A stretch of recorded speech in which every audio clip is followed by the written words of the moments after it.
What is up, my friends? You are very welcome along to another episode of the Anfield Agenda podcast. Today is going to be titled Sweet Relief because the Reds have finally gotten 3 points. Conor, we wanted the manager to go in there and make some changes, sir, and he did exactly that. Yeah, to be fair, I think we've all said at this point that we want him out, but I will give him credit for actually not being too stubborn and changing things. Like the right back situation, the whole right side, in fairness, was different, and that's all you can ask for him at the minute. We don't want to be hounding him out of the club. We will give him his chance, but it is going in the right direction at least if we are getting a victory. But yeah, good to see him getting a few changes out there and actually just not being too stubborn. I think I will give him credit for that. In fairness. As well as Mr. Conor Crosby, of course, I'm joined by Mr. Chris Stonich, who's behind enemy lines, sir, at the game. How do we get on? Yeah, it was good. Everything apart from the in and out of the ground was great. We were stuck for an hour getting out of the ground. It's the worst system ever. So West Ham, please sort it out. But yeah, it was good. Brilliant performance, especially in the second half. I thought we were really, really good. And yeah, as Conor said, we have to give the manager credit where it's due, because we all gave him and lambasted him for being too stubborn with team selection. And the fact is that he changed and we won. So that's the big positive. And it is only West Ham, but it is positive signs. Look, Chris, a win is a win is a win at this point, mate. We will take any 3 points that we can get. And I wanted to go down through some of these changes, gents, and I wanted to get your take on them. And Conor, I'm going to come to you first on Mr. Joe Gomez, because to me, I thought he transformed that defence yesterday. He gave us exactly what we needed with an outlet on the right-hand side. He was holding a very, very high line. And he also got back and did some defending. So that would certainly be a mark in the plus box for me for the manager's selection. Although he did have every fit centre-back out there on the pitch. Yeah, that was always my concern. Everyone was shouting about getting Gomez right back, and I was always saying I'd rather Curtis Jones or someone there, just because it just seems ridiculous to have all three out on the pitch at the same time. But look, it did work. I think it's probably the best performance we've seen from a right back in this team this season, in all honesty. And like you said, he was further up than I thought he would be. Considering he generally is a centre back, he was doing solid work up front. I thought his decision making up front was a little bit hesitant, let's say, at the start, but he really did grow into the game, and he just put in a lot of good crosses, a lot of good work down that side, and we did just look more defensively solid as well. So 100% Joe Gomez was one of the best players on the pitch, and fair dues to him, in fairness. The fact that he hasn't started there since April 2023 or something, and he's just sticking in a right back then and putting in that performance, it's just incredible. Yeah, well, it really was a good performance, Chris, as Conor said. And who would have thought it, mate? You put a defender in a defensive position and we look different. Yeah, and I think the big thing is for Gomez at right back is that the individual errors that he might make at centre back aren't quite as exposed as they would usually be in a centre back position. I think that's what we've seen from him this season. It's especially that Southampton game in the League Cup and then against Palace as well. It made me worried seeing him there. Right back, you have a little bit more margin for error, and I thought he did really well, especially going forward, and he got assist in the end as well. I mean, the one time I actually broke character in the West Ham end was shouting to Joe Gomez to shoot, and I think maybe even some of the West Ham fans would have been happy if he'd have scored, because what a historic moment it would have been. But no, he provided for Gakpo, and yeah, I just thought we just overall as a team just looked way more solid, and I think Gomez was a huge part of that. So yeah, huge credit to him and huge credit to Onslaught as well. I got to say at this point, gents, we got to caveat this by saying it was a very, very poor West Ham team. And look, a win is a win, as we said, but, let's not lose the run of ourselves here. Now, we've been running a couple of polls, Chris, myself and Conor, throughout all of our platforms on the managerial situation. And I've given the people 3 answers to choose from. So I said, has the result changed your take on the manager situation? The answers we gave people to choose from was, no, I'm still Arna out. Yes, I'm now Arna in, or I was always Arna in. Still 55% in the out category. So even if you put the other two together, who have either were always Arna in or have changed over to Arna in, still in our polls, and we've run this across 3 different platforms, still showing that people like us don't want to think that this has solved everything. This is just one step in the process. Yeah, 100%. I mean, come back in, one game doesn't change anything. Just as in one loss wouldn't sway people either way. It shouldn't do. We've seen, what is it, 8 or 9 losses in the last 13 games. We can't as a football club and institution like Liverpool be accepting that. However, we're in a fortunate position that our start to the season was good, results wise. You know, that there is we're already into the lofty heights of 8th, guys. So, you know, and there will be, you know, we're only 4 points from second, 9 points behind Arsenal. We can still do anything, really. I think we could still win the league. We could still win the league, but we could also get relegated. Craig says, let's not lose the run of ourselves. And Stonich has us in a title race. No, I genuinely, like, I think there was positive signs there, but come back to me on Wednesday. Like, come back to me Wednesday night, because that was the one I'm worried about, and it's still the case. Wednesday starts with the letter W, Connor. Do you know what else starts with the letter W? Wirtz. And he's arrived. That was, without a doubt, in my opinion, his best performance in a Liverpool shirt so far. You could clearly see that there was, and you know, I don't want to be exact here, but there was 2.5 kg of extra muscle on that man from the last time that I'd seen him. But look, he honestly ran that game, Connor, in my opinion. It was fun to watch. Oh, definitely, yeah. Like, it was definitely by far his best performance. Like, I've been defending him most of the time, in the sense that, like, he's been better than people have said. He hasn't been fantastic every game, but he's certainly been not as bad as people have made out. But that yesterday was just absolutely incredible. Like you said, he ran the show, the 1-2s, the link-up play. He was absolutely everywhere as well. Like, you see his heat map. He was literally everywhere on the pitch, running the show. And that is the Florian Wirtz we paid all that money for. That is the Florian Wirtz that will be here for the next few years. And like, if he can play like that week in, week out, we have a serious superstar on our hands, because he was absolutely phenomenal yesterday. And I couldn't fault a thing about his performance, to be honest. It was just incredible. So, Chris, there's a couple of things I wanted to ask you about on the Wirtz situation. One, how do you think he played? And two, I'm still trying to figure out what formation we actually used yesterday. And I've narrowed it down to 3, but I want to get your take on the formation as well. Yeah, I mean, to start with, unbelievable from minute one, Florian Wirtz. And my mate who I was sat with said exactly the same thing. He was like, wow, like, people have been slating him online because he hasn't had, you know, the goals or assists. But first of all, you've got to be able to put the ball in the back of the net for it to become an assist. And that's kind of been our biggest issue this season, or one of our bigger issues. And it's also settling into a new system and culture, and being played in different positions. Now, honestly, in terms of the formation, it seemed like we were chopping and changing a lot, or at least the individuals were changing. For me, I honestly couldn't tell you what formation we played. like genuinely, it felt like a 4-3-3, but then you saw potentially Szoboszlai dropping deep. You saw Wirtz floating around in sort of a free roll, but then was also kind of on the right. I thought that might have been just more of a 4-3-3 with Wirtz on the right. But what was the shape like? Because honestly, I couldn't really tell from my angle. My best guess was a 4-3-3, a 4-2-3-1, or a 4-2-2-2 at some points. That's the best that I could come up with. And as you said, it's Wirtz that really threw me off, because you look at him, you think he's on the right side of the team sheet, but as Connor just said, you look at his touch map and he played every position. Yeah. And I think that's sort of indicative of maybe the role that he's going to have, to be the focal point in terms of creativity, because everything good came through him first and second half. He was unbelievable. And if that's the way that we're going with this team, and if he's going to be the new star, the new focal point, then I'm excited, man. I'm looking forward to it.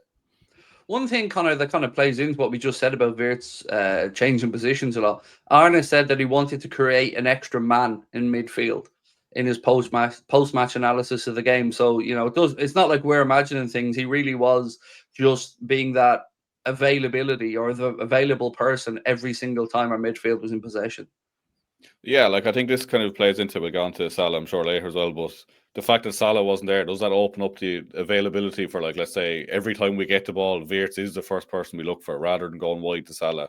I think, like you said, like, I'm just looking at here in front of me, the average positions, and Wirtz, like, surprisingly, he's actually, like, dead on centre. I thought he would have been slightly more out to the left or right, but he is basically the centre of that midfield, in fairness. And like you said, getting the extra man in there, like Szoboszlai was kind of drifting in and out, and it really was like a 4-man midfield there, and you could see it. Like, we did dominate, and like you said, Wirtz was absolutely everywhere, ready to get the ball. So I think probably was just wanting to get an extra man in midfield, and Wirtz done an excellent job at that. Well, there's a few more players I want to go through, but Connor's just brought up Mohamed Salah, Chris. So let's have a little chat around Mo. Obviously, didn't get picked for the game yesterday. We went and won the game. Steve Nicholls calling for us to leave Mohamed Salah on the bench midweek against Sunderland. I want to get your take on that, because it was it was a brave call from the manager. He also made a fairly good point to say, well, look, I've rested Isak, I've rested Ekitike, I've rested Gakpo. This was Mo's turn, which again is fair enough. But it's very, if he does revert back and the result doesn't go the way he wants it to, it's going to be very quick that people point out why. And they're going to point to Mohamed Salah coming back into the team if he does. I don't think we missed it, to be honest, yesterday. Like, I didn't at any point. I looked to the team sheet. I didn't at any point worry that Mo wasn't in the team. Like, obviously, world-class footballer, still got, some big moments left in the Liverpool shirt, but this should be the new normal. Like, obviously, Mo is still one of our key outlets, and he will be this season.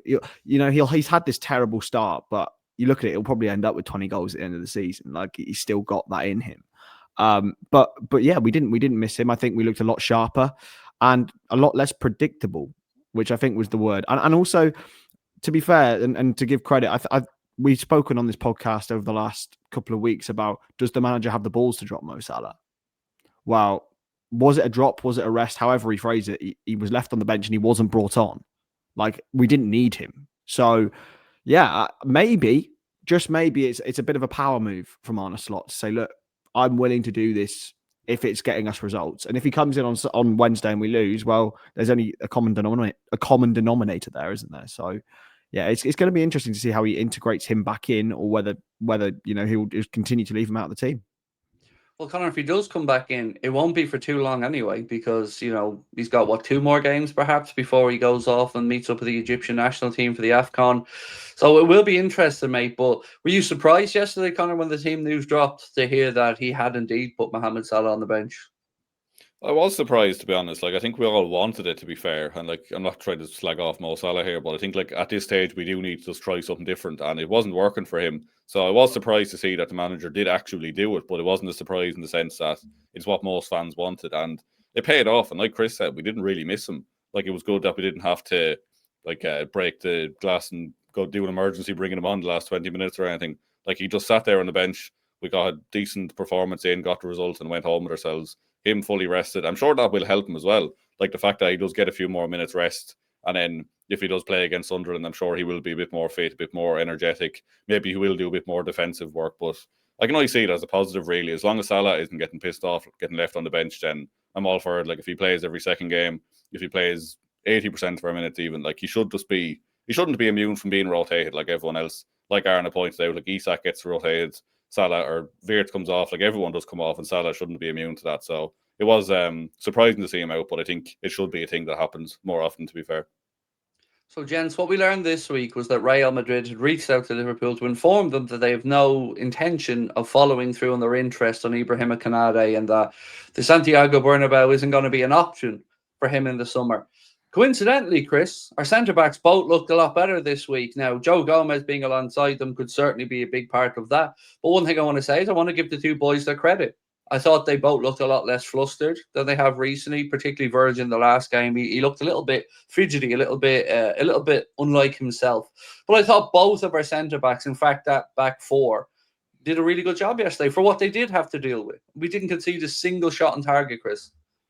I thought Konate wasn't very good, to be honest. If I'm gonna be picky here, whenever he received the ball, it was nervous. I still felt that. Maybe that's preeminent from previous games. I thought Van Dijk was excellent. I thought Kirkes was excellent because he was actually. You brought up actually in the last game about the running channels for Kirkes and Gakpo. Very different this time. Yeah, totally different. Like, Kirkes was actually being utilised as he was utilised at Bournemouth, which is why we bought him. He is not an inverted left back. Like, we need to get out of this. He's not that sort of style. And I thought he dealt with Bowen really, really well. Bowen maybe had one shot in the entire game. Like, he's a top quality player, Jared Bowen. I know he's not in great form, but he's really, really decent. So Kirkes did well. Again, as I'm going to say, I don't think Konate played well. I thought on a more a centre forward more threatening him. I thought when Fulkrug came on immediately, they looked more threatening. I worried with Callum Wilson there was no issue, but when Fulkrug came on, I was like, if he just sticks to Konate, it's going to be an issue. So yeah, I personally don't think he played very well. Van Dijk though, and Kirkes and Gomez, big ticks from me. I want to come on to Alexander Isak, Connor, who managed to get himself off the mark in the Premier League for Liverpool. Very, very tidy finish. Let's give him his flowers for that. It was not an easy finish that he made it look. It made it look like he didn't even give it a second thought, just cushioned it in on the half volley almost as well. And what I want to ask Connor is, one, what you made of his performance, and two, is this now the signal or the arrival of Alexander Isak into the starting 11 most weeks? To start off with the performance, I thought he was all right. I didn't think he was fantastic for most of the game, to be fair. But what I will say is he was definitely getting more involved in play than he has been in recent weeks. Like, we've been getting the ball to him more. He was getting a few shots off. There was a few times where Wirtz tried to play it into him, and it was just like either the run was slightly mistimed or the pass was slightly too far forward. But definitely looking more menacing. And like you said, that finish, like, you see it first, you think, oh, that's decent. But like, the more you look back at it, he didn't have much time to really just react to that, and he placed it absolutely perfectly. So I suppose that's what you're paying the money for, really, isn't it? When you're paying 130 odd million pounds for a striker, you're expecting them to stick them in the back of the net. But whether he starts every week now is another thing. I think I'd still start Ekitike in front of him, in all honesty. But then again, you can't leave a player like that on the bench either. So like, maybe you do look at getting Ekitike out on the left and getting Isak up front. Maybe you do rotate them in and out. But I think this should be the start now. He should kick on. Like, he has his first Premier League goal for us, and it can only get better from here, to be fair. So he should be getting more minutes and hopefully getting more goals as well.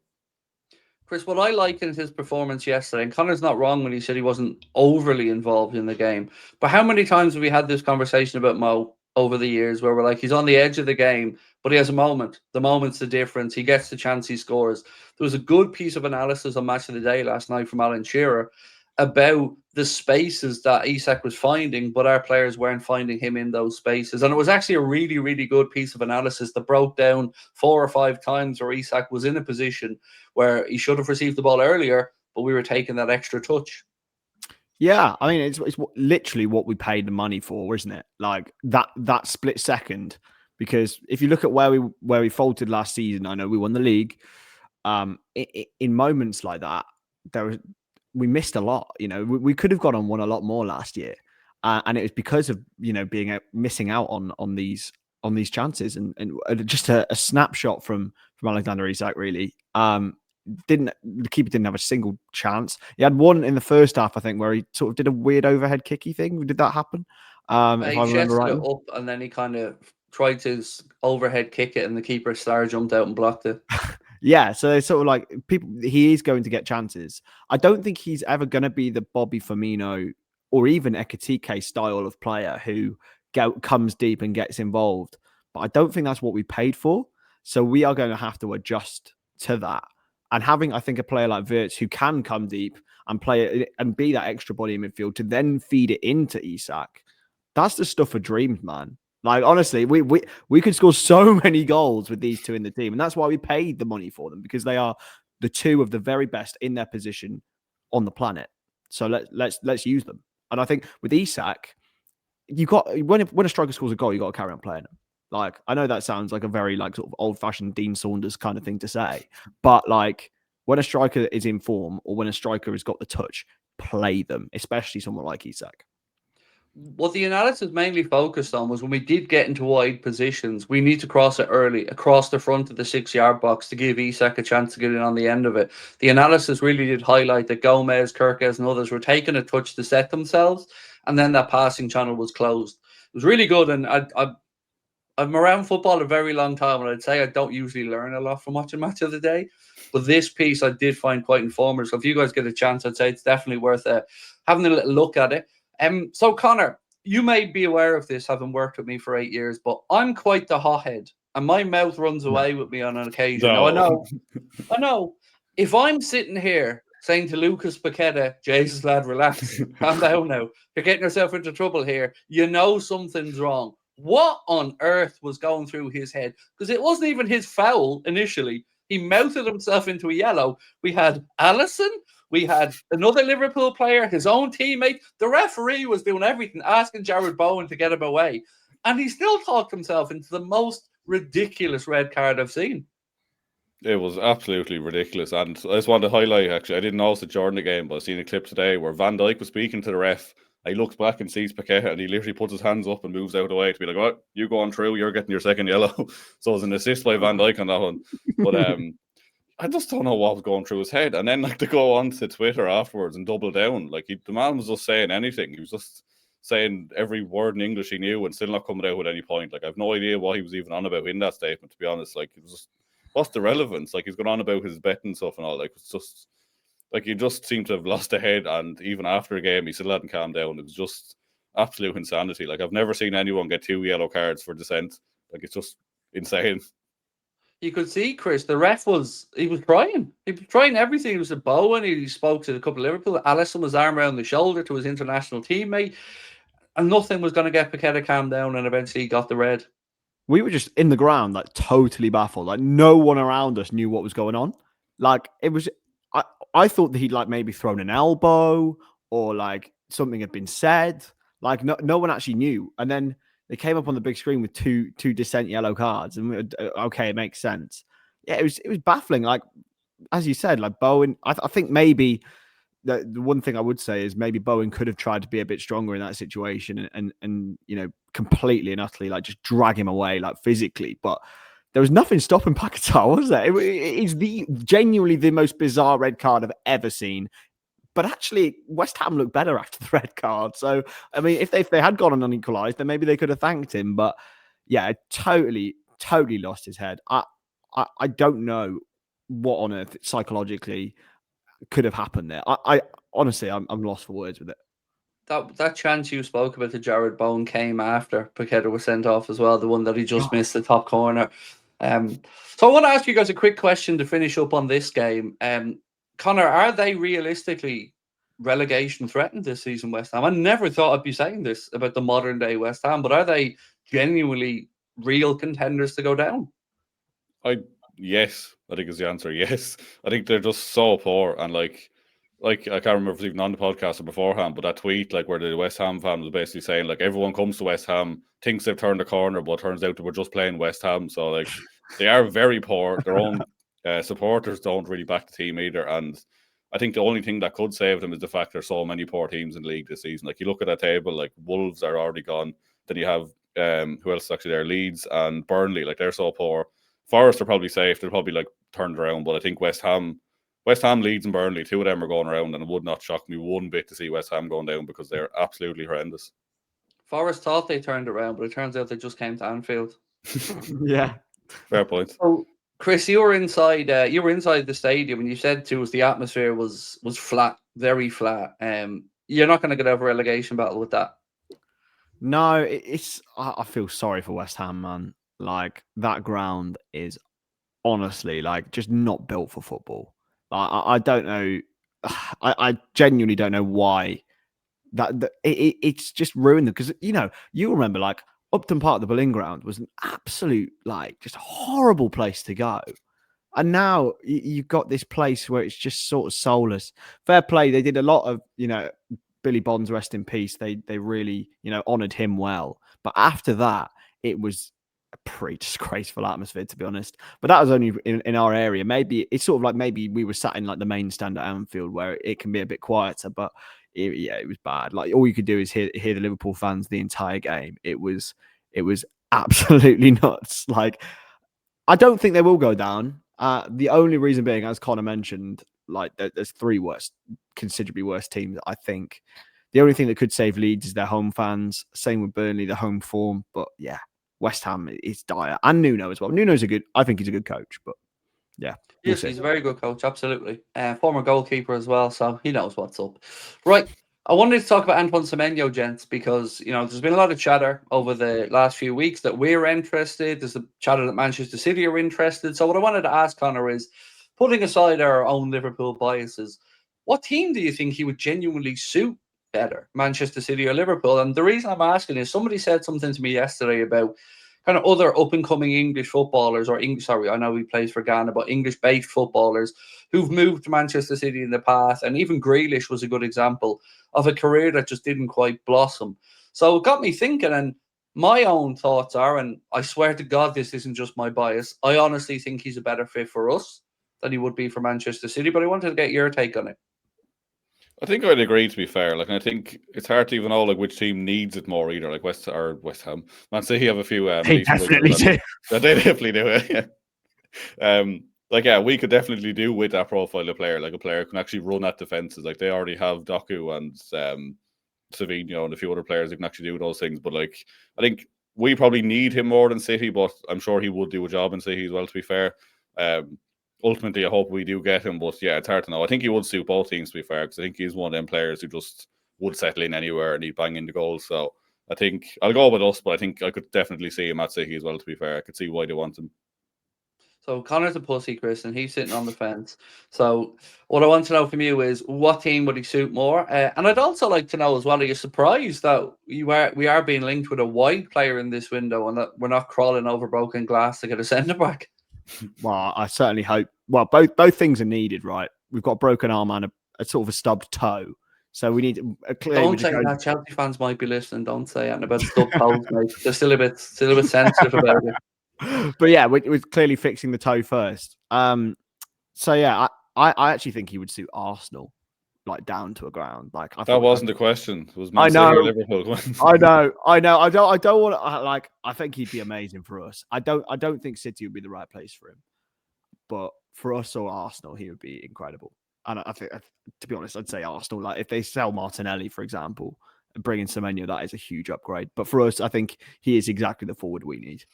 Yeah, I think that might be our saviour in that they would have to sell Martinelli before they could probably move. I don't think they have any PSR issues, but I do think they have some UEFA potential issues if they did move somebody on. Because I think it's 70% for UEFA's margin. Isn't their record sales still Oxlade-Chamberlain? Yeah, like, yes, I believe so. Like that is mental. Get better at selling, lads. Come on, wheeler and dealing. Don't say that. They'll come after Richard Hughes, mate, and they'll come after Michael Edwards. Don't be saying that. You can't have them. You go get your own Bournemouth to sell to, lads. Yeah.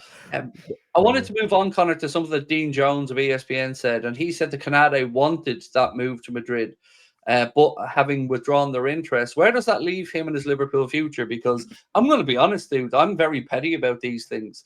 If you openly were letting it be known you wanted to go to Madrid and they pull the plug on it because of your own shite form, I'm very much a mind of go fuck yourself at this point. You're not getting a contract because, this is Liverpool Football Club. We want people to want to be here.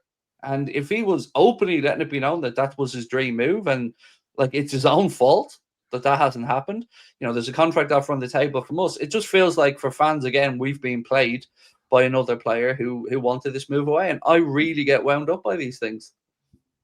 I'd agree ultimately, but then like you see reports that Diaz wanted to leave 18 months before he did, and he still just stayed and played. And like I know there wasn't a new contract offer on the table for him, and it's a slightly different situation. But like I think as long as the offer is what we are happy to pay him, and it's on our terms rather than his, particularly after this news broke, I think ultimately we'd have to just offer him a contract still. Like I know I do understand where you're coming from, but I think ultimately the club would probably just look past that. I'm sure it probably does happen more often than we think as well, that players do kind of eye a move and it doesn't really come true as well. But I think as long as it's on our terms, I'm happy for him to stay, but I definitely like to see a bit more. Like he's posting more on Instagram and stuff since that news broke as well. I don't know if anyone knows that, but yeah, he definitely does need to do some work to win the fans back around. But look, as long as it's on Liverpool's terms and we're happy with whatever the offer is, then if he stays, then fair enough, we'll keep him. But I won't be crying if he leaves, I'll put it that way.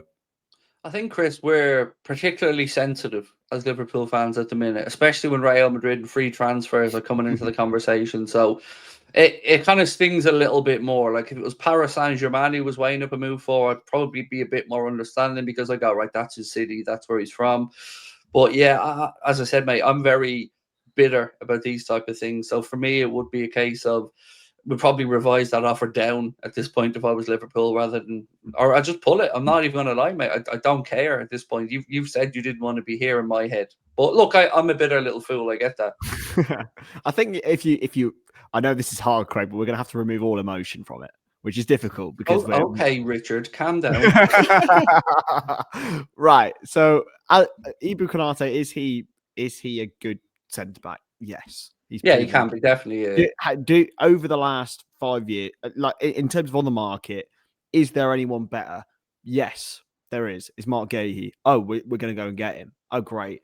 We've got a great third choice centre back in Ibrahim Konate, which is what we originally bought him as anyway. So I think if he understands that bear in mind, I personally think that he will be our third choice centre back if he comes in. Then great.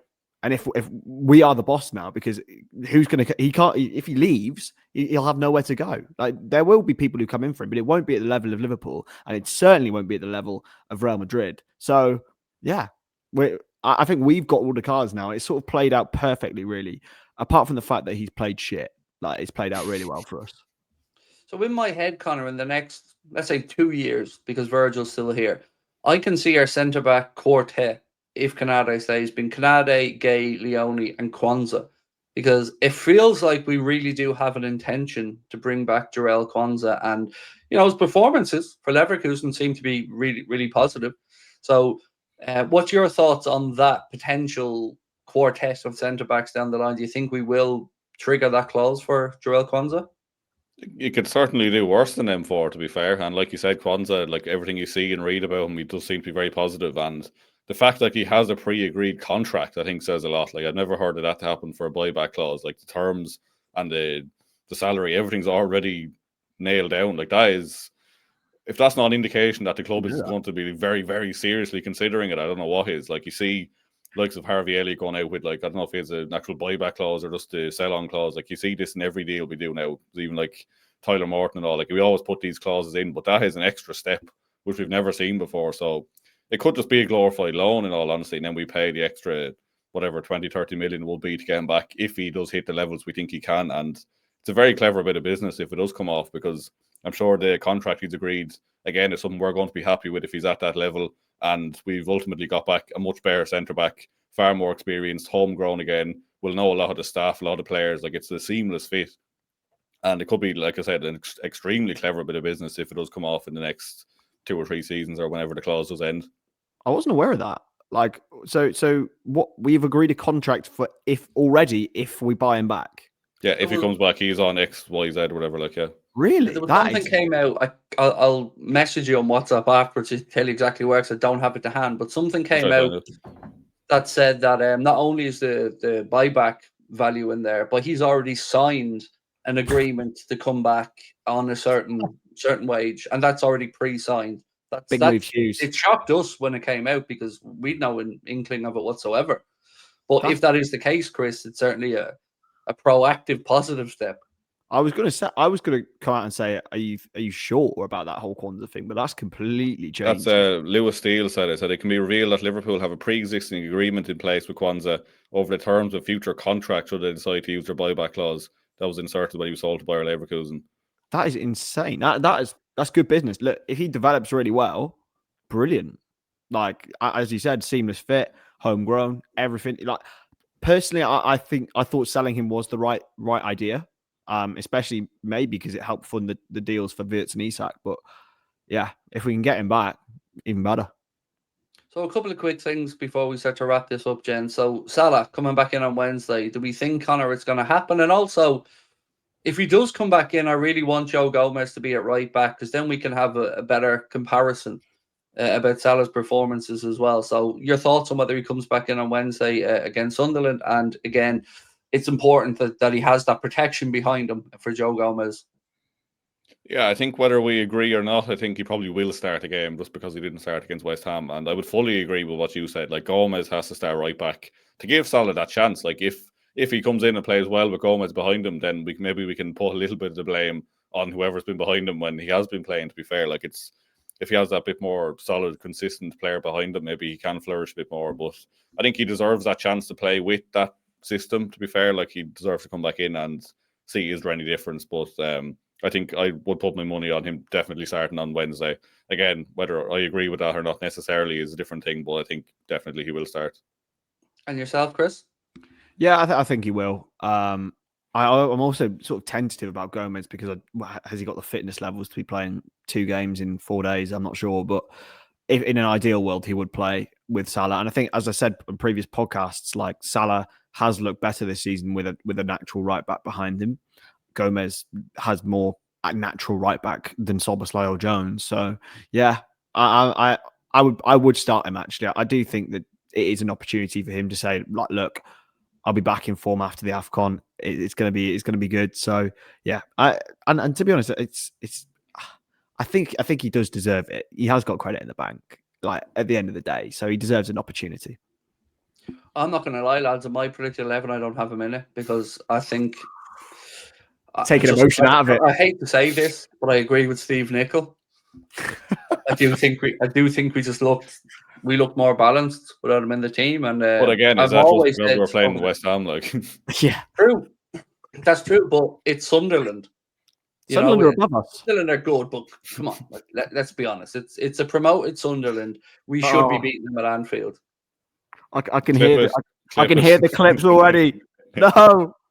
Well, did you watch the game against Bournemouth? They're very lucky to get the winner of that game against Bournemouth, to be fair, midweek. And they are very good at home this season. That it is, the Stadium of Light that is getting them their points mostly this season. So I just don't think they've got two big performances in them in a week. So I think we'll win on Wednesday, in my opinion. But I'd rather Salah not be on the pitch because I said a few weeks ago, and I'm going to double down on it, I think we really do need to look to the future now. And Arna shouldn't shake it up before Salah goes to the AFCON. He should have a good body of work without Salah to make a definitive longer-term decision, Chris, is my take. Yeah, and also it's a test whether, Arne Slot himself as a longer-term fit still. Like, let's not forget, like, he is still under significant pressure. Like, so, and he needs to produce results. And if he does do it without Mo Salah, then that's indicative of what can happen in the future if we do stick with him. So yeah, I think it's a big test for him as well. And I think it would take huge bollocks, like massive balls, to leave him out of the team on Wednesday. Like, if he does that, then fair play. That is confirming to me that it's a power play. So I'd also like to have a quick conversation before we finish up about the other side, Cody Gakpo on the left-hand side. I get quite confused, Connor, because there seems to be a bit of an agenda from some people towards Cody Gakpo. No matter what he does, there is always a criticism. Now, I do think he cuts inside too much. I will say that. But let's just look at this game against West Ham. He got a goal and an assist, another goal and an assist. And if you look at his numbers from his time at Liverpool, he always chips in with his fair share. So I'm a bit confused by the outrage about him playing a lot of the time, but there's also no real other option there. With regards to Rio, the manager isn't playing, and we don't have Diaz anymore. So I just want to know where you're at with Cody Gakpo being a regular starter on the left.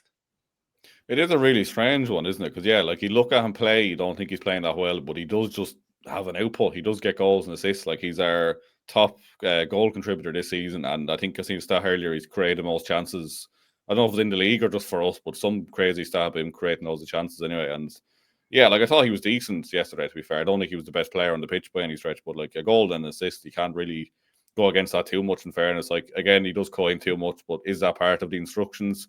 We can't really put that fully on him either. And it's just, like, it's going to be interesting to see, especially with Salah gone for AFCON. Like, will we see him switch across to the right at any point, or even playing central minutes? Or it's even like going back to Salah quickly, like, even like, should we be squeezing as many minutes out of Salah as we can before then? Because like, we don't have many options up front. And then when we do have all them games while Salah's gone, like, we're going to have to be getting these players onto the pitch even more. So it's be interesting to see, like, if Gakpo can step up in that time as well. But yeah, definitely goals and assists all over the shop for him, regardless of how he's playing, which is never a bad thing, to be fair. Chris, as the man who first alerted me to the existence of Cody Gakpo, and I'll always give you that credit, mate. You were telling me about this winger who was 6 foot plus, but wasn't that fast, but was very direct to PSV Eindhoven, and I eventually started to pay a bit more attention to him. And there was no talk of him coming to Liverpool at this point, by the way. I got to say that. So, as the founding member of the Cody Gakpo Liverpool fan club, what's your take? I love him, man, but I actually don't think long term he should be the first name on the team sheet, or even a starter. I think he's a great option. Like, considering when we had him and Diaz, I thought that was the perfect balance, because you've got two very different styles of winger there, and I thought it worked really well between them two. Because Diaz, maybe you thought you could have thought his output was better, but he's a lot more sort of, it looks like he's doing more, if you know what I mean. Whereas Gakpo, his output is far, it's clear, and maybe sometimes you wonder where he's at in games. Like, I think there's a real potential, though, for him to have a good, like, a really top relationship with Isak and Ekitike in terms of actually, like, chopping and changing positions. Like, if something's not working, Isak or Ekitike drive to the left, Gakpo in the centre, because all of them are capable finishers and are capable in the nine. So yeah, I think he's a great squad option, but as a starter all the time, I'm sort of on the fence. Well, let's leave the final word to the viewers who are watching. Let us know in the comment section where you're at with the Cody Gakpo situation. And that'll do it for now, ladies and gents. We'll be back towards the end of the week at some point to take you through what happened with Sunderland. Hopefully it's 3 points.